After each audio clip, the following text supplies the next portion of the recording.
96 deaths, 766 injured. This was the Hillsborough disaster. Saturday the 15th of April 1989, thousands of fans were making their way to the Hillsborough Stadium to see the FA Cup semi-final between Liverpool and Nottingham Forest, unaware that it was all going to end in an unforgettable disaster. It all started 30 minutes before kick-off. It was 2:30 p.m, a beautiful day for a perfect match. Several thousands of people were gathered outside the ground at the Leppings Lane end. Admission to the ground was slow due to turnstiles. Police were directing the fans to pens 3 and 4 on the stand's lower terrace. By 2:50 p.m, pens 3 and 4 were already full. Their official combined capacity was 2,000, though it was later discovered that this should have been reduced to 1,600, as crush barriers installed 3 years earlier did not meet official safety standards. 2 minutes later, the crowds were getting bigger outside the ground, so Police Chief Superintendent David Duckenfield ordered Gate C, a large exit gate, to be opened to alleviate the chaos outside the ground. What the police didn't realise, though, was that pens 3 and 4 were already full, and the gate that had been opened led to a tunnel which led directly to pens 3 and 4.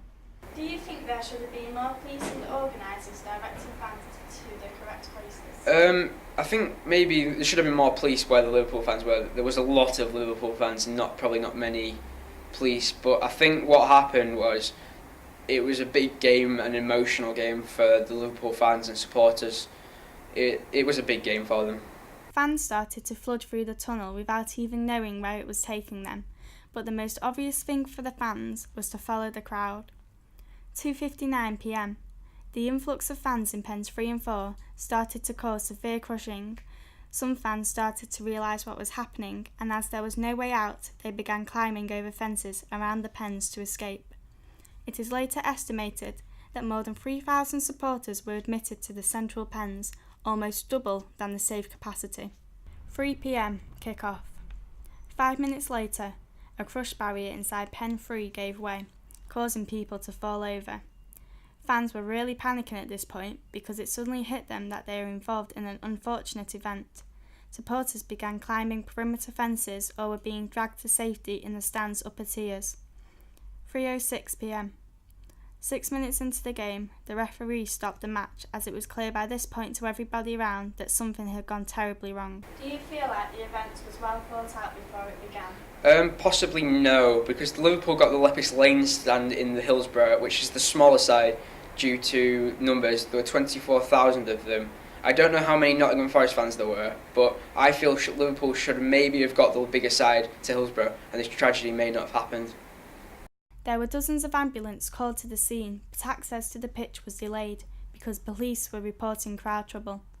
Firefighters with cutting gear also had difficulty getting to the ground, so the only alternative was for the supporters to tear down advertising hoardings to use the stretchers to take them to safety until the emergency services could provide assistance.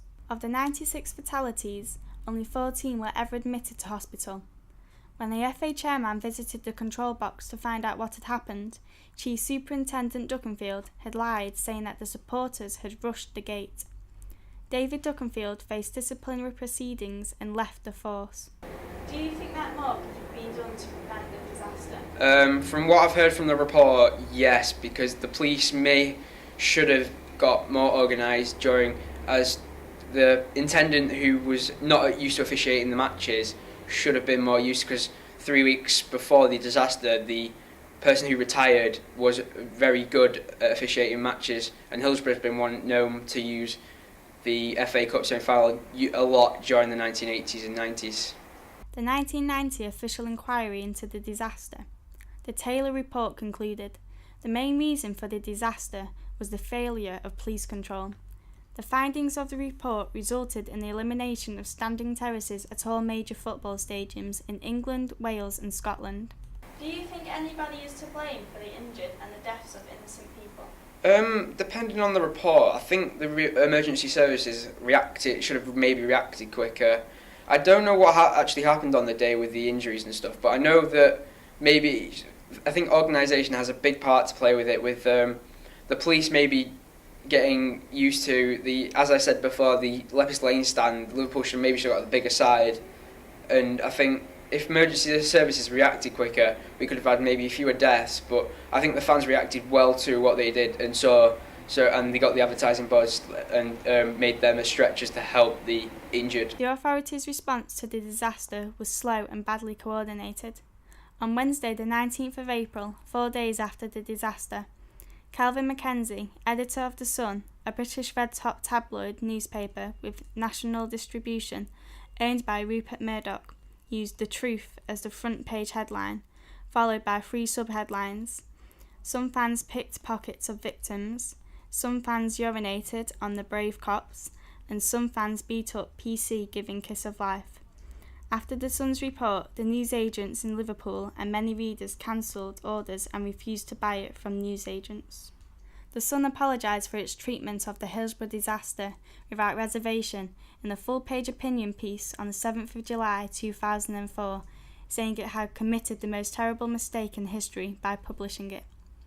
Many people in the Liverpool area still do not buy The Sun as a matter of principle, and some refer to the paper as the scum. 23 years later, the impact of that tragic day still remains in the hearts and minds of the survivors, families and relatives of those who died. 96 deaths, 766 injured. This was the Hillsborough disaster.